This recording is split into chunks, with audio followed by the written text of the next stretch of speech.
ଜୀବନ ପାଇଛି ଗଟ ପଚି ପଚି ଗୋଟେ ଜୀବନ ଯାଉଛି। ପୁଅଟା ବି କଥା ଶୁଣୁନି, ସାଙ୍ଗମାନଙ୍କ ସହିତ ବୁଲୁଛି, ମଜାମସ୍ତି କରୁଛି। ଆଉ ଆସୁ ତା ଗୋଡା ତ ମାରିକି ବାନ୍ଧିଦେବି। ଆସୁ ଆସୁ ବାପା କଣ କରୁଛ?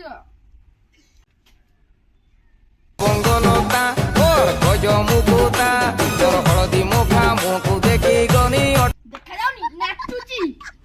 କାଇଁ ସକାଳ ଗେଜେ ଗେଜେ ହଉଛ କହିଲ? ଖୁସି ଖବର ନେଇ ଯାଇଛି। ଏଥର ଯୋଉ ଗଣେଶ ପୂଜା ଅଛି ଟୋକା ତମ ପ୍ରେସିଡେଣ୍ଟ। ଗଣେଶ ପୂଜା ଯୋଉ ମୂର୍ତ୍ତି ଆସିବ ତ ଏଟା ମୁଁ ଦେବି ତ।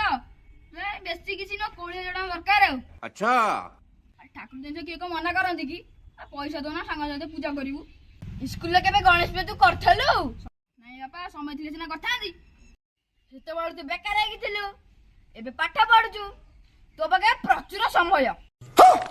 ଫୋନ ପେ କରିଦଉଛି ଆଉ।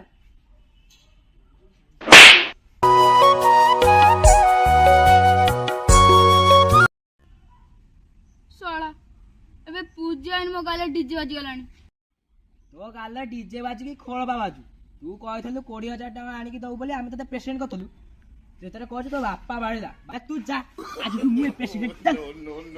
ମାନେ ଏ ସଭାର ଡାକିବାର କାରଣ ହେଉଛି ଏଥର ଗଣେଶ ପୂଜାରେ 3 ଲକ୍ଷ ଟଙ୍କାର ମେଢ, 5 ଲକ୍ଷ ଟଙ୍କାର ମୂର୍ତ୍ତି, 10 ଲକ୍ଷ ଟଙ୍କାର ଡେକୋରେସନ, 8 ଲକ୍ଷ ଟଙ୍କାର 7ଟି ମେଲୋଡି,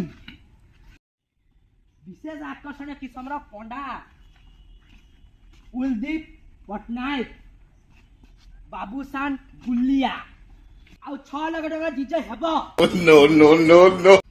କିନ୍ତୁ ଆମର ନୁହଁ, ଆର ବର୍ଷ ଗାଁର ହେଲେ ଆମର କାଳ ନାହିଁ।